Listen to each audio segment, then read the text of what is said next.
Hi guys, so we are moving on into lab exercise 10, the axial skeleton. This tutorial is only going to be encompassing the bones of the skull, okay?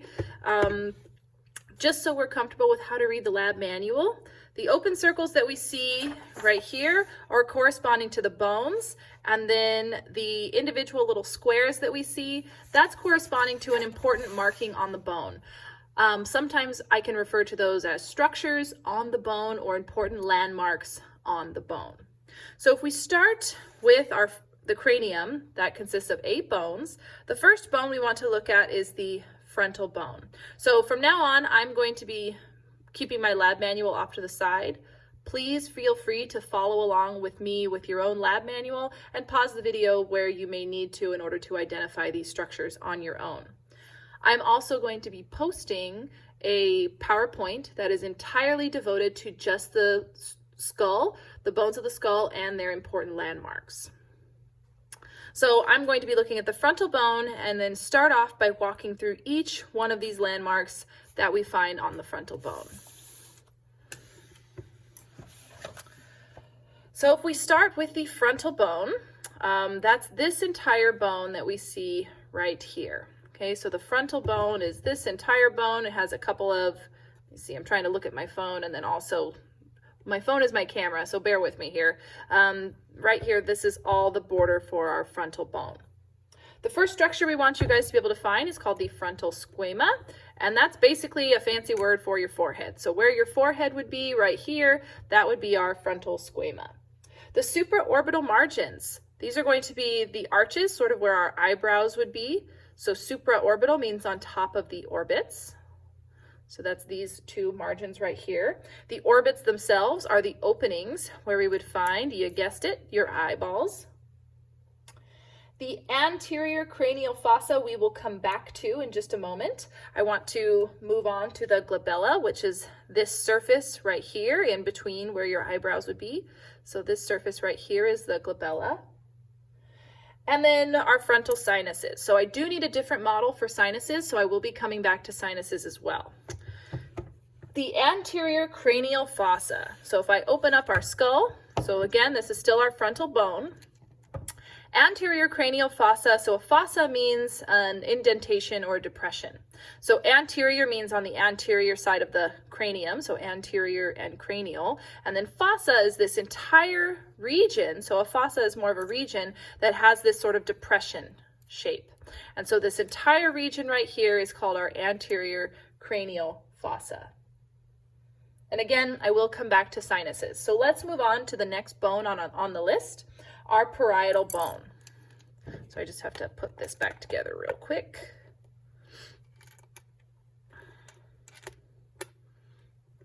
Oh, I would also like to add, let me come back to this for just a second.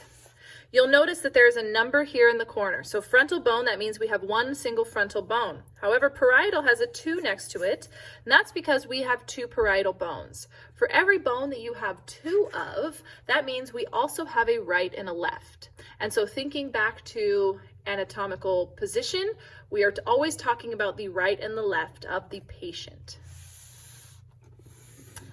So right here, these are our parietal bones. We have a couple of borders or sutures. So a suture, again, that's going to be made up of that fibrocartilage where our bones fuse together.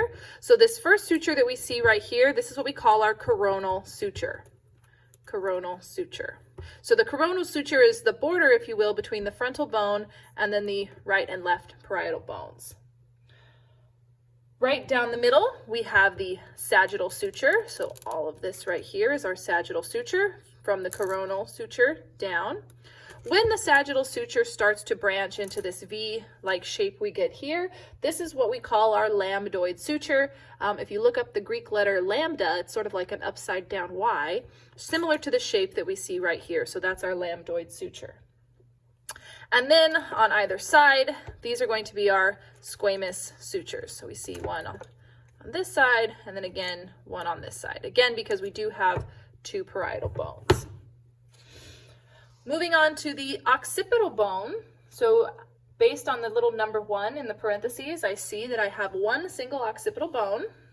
So I'm going to open us back up again. Actually, you know what? I'm changing my mind. I'm going to close him. Sorry guys, one moment. Okay, so back here, this is our occipital bone, this whole piece right here. So the occipital bone is the most posterior bone in the skull. So we are able to find the posterior cranial fossa. So just like our anterior cranial fossa, which was up here, the posterior cranial fossa is this entire region down here. So again, it's a depression. So posterior cranial fossa is all down here. The foramen magnum. So that's this little opening right here. I shouldn't say little, it's the biggest one in your skull. That is going to be allowing our spinal cord and our brain to come into contact with each other. So that's an opening for the spinal cord. Foramen means hole. We're going to be using the word foramen quite a bit. And magnum just means large. So it literally means large hole. So this is our foramen magnum right here. Our occipital condyles. So again, we're still talking about this occipital bone. The occipital condyles are right here. We find them on either side of the foramen magnum.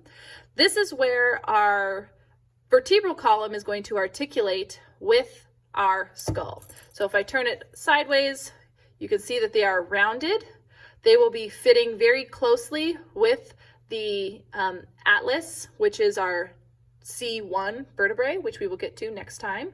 And the atlas allows for our head to shake yes. And so it's going to be rocking on these specific protrusions that we call the occipital condyles. And then lastly, we have our external occipital protuberance. So that's this little bump that we see right here. So if you reach your hand up and put your hand on the back of your own head, you can sort of feel a little bump. That little bump you're feeling is your external occipital protuberance. Okay, moving along. Now the next bone we're going to look at is our temporal bone. So our temporal bone has quite a few structures associated with it. We have two temporal bones, so that means we do have a right and a left. I'm trying to keep this little hook out of the way. So here's our temporal bone right here. This is our temporal bone right here. The first part of our temporal bone, the first structure I want to identify, is called our zygomatic process. Okay, so I know I haven't gotten to it just yet, but we do also have a zygomatic bone. That's this one right here. So the zygomatic process, so process means something sticking off of or hanging off of. So the zygomatic process is a part of the temporal bone that is hanging off and articulating, which means coming into contact with the zygomatic bone. So because this piece is touching the zygomatic bone, we call this piece our zygomatic process. The mandibular fossa. So again, fossa means depression or opening. It is going to be very helpful if you guys can make those connections between the specific words that are going to be correlating with the different structures. So the mandibular fossa. So let me just see really quick. Just kind of pop off the mandible. So here it's on this model, it has a piece of plastic inside, but the mandibular fossa is actually this opening where the mandible articulates with the rest of the skull. So right here, mandibular fossa, mandibular fossa. So it forms the only freely movable joint on our skull, which is called the temporomandibular joint. Okay, all of this, again, it's coming straight out of your lab manual if you're worried about spelling or anything like that. But our temporal mandibular joint, or our TMJ, is going to be the only freely movable joint on our skull. So again, that's the one that allows our jaw to move around. The external acoustic meatus. So this is going to be our ear canal. So again, this right here is our temporal bone. We see the borders right here. And if you're having a hard time seeing the borders on my model, because I know it is an older model and some of the markings have sort of been rubbed away, please feel free to compare this video to the skull PowerPoint that is posted where everything is a different color. Makes it very, very easy to see which bones I'm talking about. Okay, so our external acoustic meatus, that's right here. That's a fancy way to say our ear canal. And we have external because it is the part that is most external. We do have an internal acoustic meatus, which I will get to in just a second. The mastoid process is located right here. Again, process means sort of a bump or something hanging off of something else. And so this is our mastoid process right here. the middle cranial fossa. So far we've talked about an anterior, a posterior. So now the rest of this depression that we see in the center here, that is going to be our middle cranial fossa. And then our jugular foramen. So our jugular foramen, it's a little bit harder of an opening to find. What I do is I turn my skull upside down and then I tilt it slightly back. Let me hold this thing out of the way. And these sort of slanted openings that we see right here, again, we have the jugular foramen makes way for the jugular vein, okay? So it's a pretty large opening for a pretty large vein. And because we have two, we always have a right and a left. So that's going to be, again, our jugular foramen. Foramen means hole, and so jugular is just telling us which hole it is. The carotid canal. So if we find our jugular foramen, and now I'm going to tip on a slightly different direction. So again, here's our jugular foramen. I'm trying to get close so you guys can see. And then if I tip right here, that's my carotid canal. The carotid canal is going to be receiving the carotid artery. And so we do have two carotid canals. So we have a right and a left carotid canal. So again, on the other side, jugular foramen, and then I tip, and that is my carotid canal. Next on the list, internal acoustic meatus. So we had our external, which is right here. If I flip to the inside, this little bump that I see right here is representing that internal. So the internal. So external, internal. And these would be connected, so they would be continuous. It would be one giant opening, but because this is a plastic model, it just looks like a little bump and there's an end. But these would be continuous with each other. Okay, let's move on to the sphenoid bone. So the sphenoid bone is sort of this butterfly-shaped bone that we see here in the center. We can see parts of the sphenoid bone right here on the outside. And if I flip it over, parts of the sphenoid bone over here as well. So the sphenoid bone, the center portion, which is mostly just like this region, we call the body. We have some sinuses associated with the sphenoid bone, but that's a different model, so I'm going to come back to all the sinuses later. Next, we have our sella turcica. So this sort of little saddle opening that we see right here, that's our sella turcica. It translates into something called they call it the Turkish saddle. So it almost looks like you could sit in it and ride it, okay? But it is called the sella turcica, and what actually sits in the sella turcica right here is your pituitary gland. So we would find your pituitary gland in that sella turcica. Optic canals. So our optic canals are going to be creating an opening for our optic nerve. So right here, again, this is our orbit. If I look straight into the orbit, this perfect round circle that I see right here, that's my optic canal. And if I could fit my pointer through it, you could see that it comes straight through on the other side. So our optic canal, optic canal. Do we have two?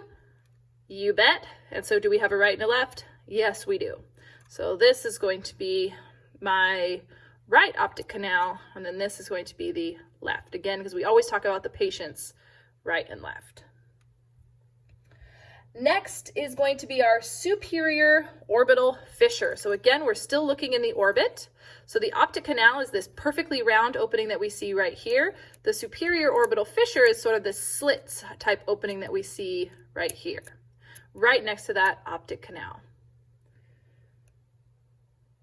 Okay, then we have a couple of openings. So these are special openings for some nerves that are going to be entering the skull. So the openings listed are foramen rotundum, foramen ovale, and foramen spinosum.